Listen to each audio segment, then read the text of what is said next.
प्राचीन यहूदी सभ्यता मिस्र से यरूशलेम तक। यहूदी इतिहास बहुत पुराना है और बहुत इंटरेस्टिंग है। यह हजारों साल पुराना है। उनकी कहानी शुरू होती है मध्य पूर्व में, जहां वे एक अलग धर्म, संस्कृति और जाति के लोग बने। उनका धर्म, यहूदी धर्म, एक ही भगवान को मानता है और उनके जीवन का सबसे जरूरी हिस्सा है।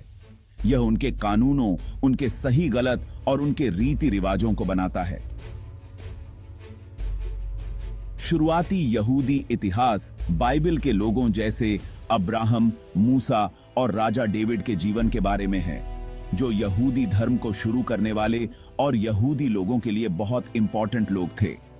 मिस्र में गुलामी से कनान देश तक का उनका सफर, जैसा कि बाइबल में लिखा है, यहूदी लोगों के लिए बहुत मायने रखता है।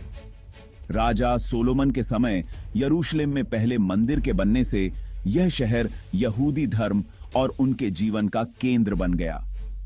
इस समय यहूदी संस्कृति बहुत आगे बढ़ी, जिससे धार्मिक किताबें, कविताएं और फिलॉसफी आई, जो आगे आने वाली पीढ़ियों के लिए बहुत जरूरी रहीं।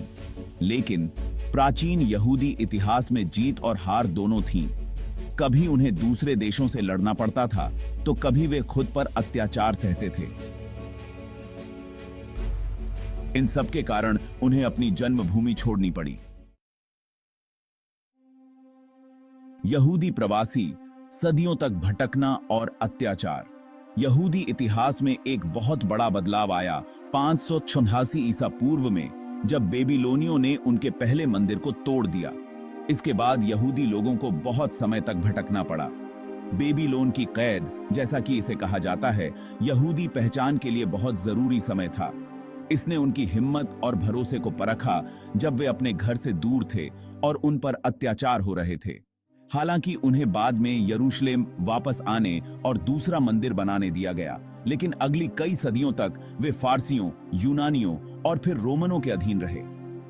यहूदी विद्रोहों के बाद, खासकर 70 ईस्वी में जब दूसरा मंदिर भी तोड़ दिया गया, रोमनों ने बहुत सारे यहूदियों को उनके घर से निकाल दिया।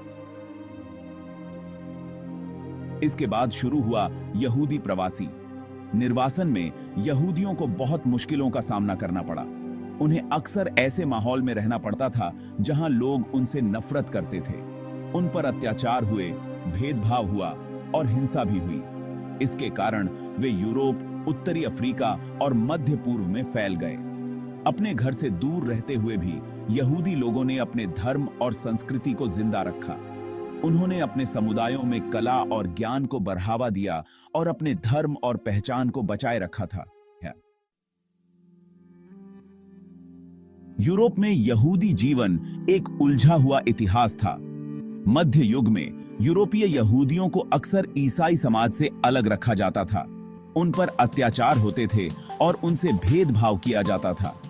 उन्हें कुछ खास काम करने पड़ते थे, उन्हें अलग जगहों पर रहना पड़ता था और उन्हें अलग तरह के कपड़े पहनने पड़ते थे।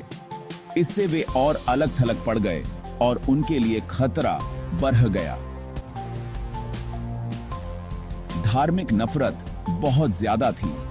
यहूदियों पर अक्सर झूठे इल्जाम लगाए जाते थे, जैसे कि ईसा मसीह की मौत के लिए जिम्मेदार ठहराना, कुएं में जहर डालना वगैरह। इसके कारण नरसंहार हुए, जबरदस्ती धर्म परिवर्तन करवाए गए और उन्हें उनके घरों से निकाला गया, जिससे पूरे यूरोप में यहूदी समुदाय तबाह हो गए। लेकिन इन सब मुश्किलों के बाद भी यहूदियों ने यूरोपीय समाज को बहुत कुछ दिया। वे व्यापार, पैसों के लेन देन और पढ़ाई लिखाई में बहुत आगे निकल गए। उनके ज्ञान और संस्कृति ने यूरोपीय सभ्यता को और बेहतर बनाया। पुनर्जागरण और प्रबुद्धता के समय सहिष्णुता और तर्क को बढ़ावा मिला, जिससे कुछ यहूदी समुदायों का जीवन बेहतर हुआ। हालांकि 19वीं शताब्दी में जब यूरोप में राष्ट्रवाद बढ़ा, तो यहूदियों को फिर से भेदभाव और उत्पीड़न का सामना पड़ा। इससे यहूदी मातृभूमि बनाने का आंदोलन और मजबूत हुआ। 20वीं सदी की शुरुआत में यूरोप में यहूदी जीवन को बहुत बड़ा खतरा पैदा हुआ। पहले विश्व युद्ध के बाद जर्मनी में बहुत गड़बड़ी थी। इसी समय नाजी पार्टी जिसका नेता था एडोल्फ हिटलर, सत्ता में आ गई। नाजियों ने यहूदियों के खिलाफ नफरत फैलाई। उन्होंने यहूदियों को जर्मनी की सभी परेशानियों का जिम्मेदार ठहराया और उन्हें देश के लिए खतरा बताया। नाजी प्रचार ने नफरत, भेदभाव और हिंसा को बढ़ावा दिया, जिससे जर्मन समाज में यहूदियों को अलग थलग कर दिया गया और उन पर अत्याचार किए गए। नाजी शासन ने यहूदियों के खिलाफ बहुत ज्यादा भेदभाव और अत्याचार किए। उन्होंने प्रलय मचाया, जो इतिहास का सबसे बड़ा नरसंहार था। यहूदियों से उनके सारे अधिकार छीन लिए गए, उनके व्यापार छीन लिए गए और उन्हें समाज से अलग कर दिया गया। उन्हें एकाग्रता शिविरों में भेजा गया, जहां उन पर बहुत अत्याचार हुए। उन्हें भूखा रखा गया, बहुत ज्यादा काम करवाया गया और लाखों को मार डाला गया। प्रलय के दौरान लगभग 60 लाख यहूदियों को मार डाला गया। यह मानवता पर एक बहुत बड़ा दाग है और इसने यहूदी लोगों के इतिहास को हमेशा के लिए बदल दिया। यहूदियों पर हो रहे अत्याचारों को देखते हुए 19वीं सदी के अंत में एक नया आंदोलन शुरू हुआ, जिसे जायोनिज्म कहा गया। ऑस्ट्रिया हंगरी के पत्रकार थियोडोर हर्जल ने इस आंदोलन का नेतृत्व किया। जायोनिज्म का लक्ष्य एक ऐसी जगह बनाना था जहां यहूदी लोग बिना किसी डर और अत्याचार के रह सकें। जायोनिज्म को यहूदी लोगों का बहुत समर्थन मिला, खासकर पूर्वी यूरोप में, जहां यहूदियों पर बहुत अत्याचार होते थे। जायोनिज्म के नेताओं ने फिलिस्तीन में एक यहूदी देश बनाने के लिए दुनिया भर से मदद मांगी। उनका मानना था कि फिलिस्तीन उनकी असली मातृभूमि है। उन्होंने वहां जमीनें खरीदी, नए गांव बसाए और ज्यादा से ज्यादा यहूदियों को फिलिस्तीन आने के लिए प्रेरित किया।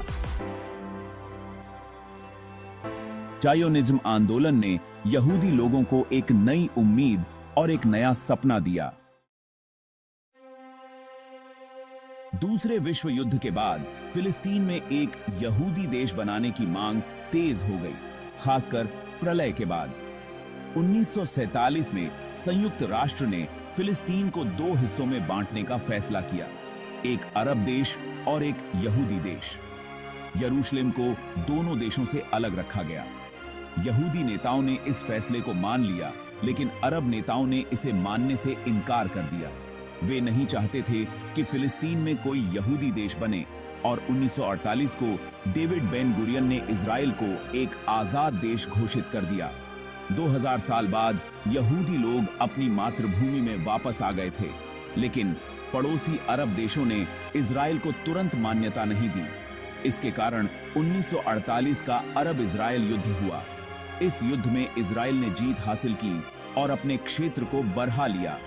इसके कारण लाखों फिलिस्तीनी अरब बेघर हो गए और एक ऐसा संघर्ष शुरू हुआ जो आज तक जारी है।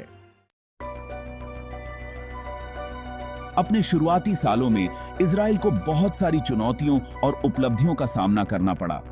इस नए देश को खुद को बचाना था, एक मजबूत राष्ट्र बनाना था और दुनिया भर के यहूदियों को अपने यहां बसाना था। इजराइल को अपने अरब पड़ोसियों से कई बार युद्ध करना पड़ा, जैसे कि 1956 का स्वेद संकट, 1967 का 6 दिवसीय युद्ध और 1973 का योम किप्पुर युद्ध। इन युद्धों का इजराइल के समाज, राजनीति और क्षेत्र पर गहरा प्रभाव पड़ा।